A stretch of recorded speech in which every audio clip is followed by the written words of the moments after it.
Ayan, umaakyat na si Doggy. Natatakot na siya, may dugo na yung paa, oh. Siguro natuklaw na nitong mabait na ahas na to.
Mga kalahating oras po siyang nasa kulungan ng sawa, ay may nag-video pala.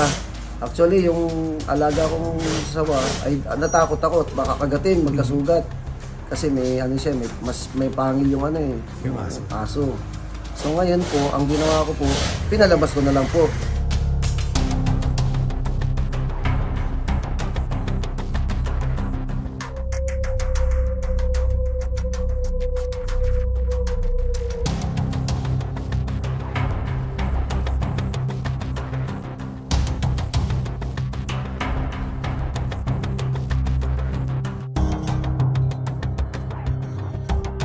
Pinagtulong-tulungan po ng mga tauhan ko na mahuli po yung aso para po sa maipakita na yung aso po ay hindi kinain talaga.